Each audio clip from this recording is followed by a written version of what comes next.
deuxième colloque et j'espère que l'année prochaine on aura des surprises à vous annoncer puisque je réfléchis à d'autres formats de choses à faire encore plus concrètes. Voilà, en tous les cas, merci d'être venus. J'espère que cette journée sera à la hauteur de l'engagement de tout ce que nous y avons mis en tous les cas.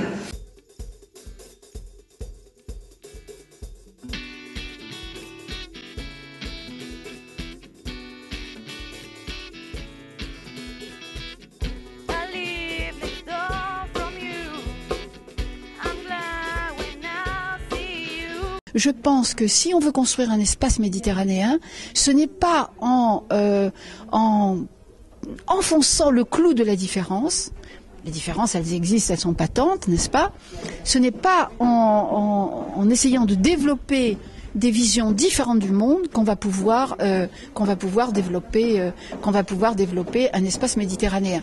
Et je dirais même, si vous voulez, que cette obstination à vouloir faire passer des mœurs, à vouloir faire passer des mœurs et une morale sexuelle qui vise à enfermer les femmes comme un trait de culture de ces peuples, ne fait que développer le racisme entre les communautés du Nord et les communautés du Sud. Moi, je cherche à réconcilier à travers la Méditerranée et un féminisme méditerranéen.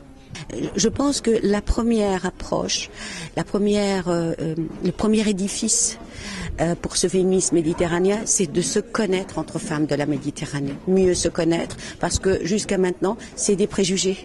D'un côté, on a l'impression que les femmes du Nord, c'est des femmes à moitié nues qui se promènent dans la rue, qui n'ont plus la notion de la famille, etc. Et de ce côté, on a l'impression que c'est des femmes opprimées dans les harems qui n'existent plus d'ailleurs. Donc, je pense que ça pourrait partir de là.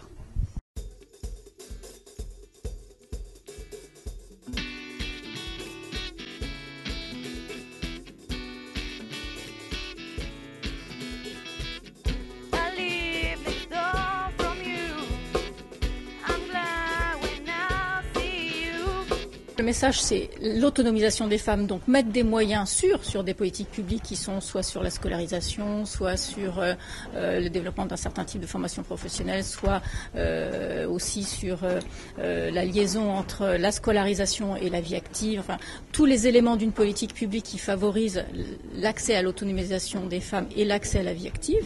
Ça, c'est une première chose. Et puis, toutes les politiques publiques sur l'égalité. Donc ça, c'est encore un autre champ, l'égalité dans les droits, l'égalité dans la vie sociale, dans la vie professionnelle, enfin, voilà.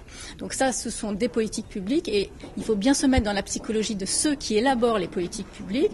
Quand ce sont des hommes à 99%, nécessairement, on voit bien qu'ils ne sont pas toujours ni au fait du sujet, ni volontaires pour intégrer le sujet.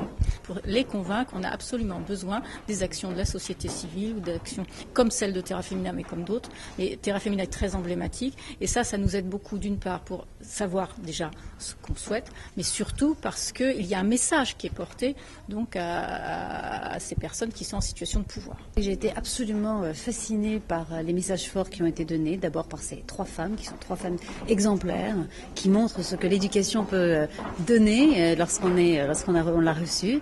J'ai trouvé des messages très forts à la fois sur les murs qu'il fallait franchir, sur le fait qu'il y avait des progrès qui avaient été faits, mais des progrès restaient à faire, que pour cela il fallait à la fois la volonté politique, la volonté aussi des femmes elles-mêmes, qu'il fallait travailler sur la scolarisation mais que ce n'était pas suffisant, qu'il fallait continuer ensuite sur le travail, la formation continue et puis ensuite surtout sur l'image que les femmes avaient d'elles-mêmes et sur les ambitions qu'elles pouvaient porter pour elles-mêmes. Et ça c'est fondamental. Donc je crois qu'on a encore beaucoup de choses à faire.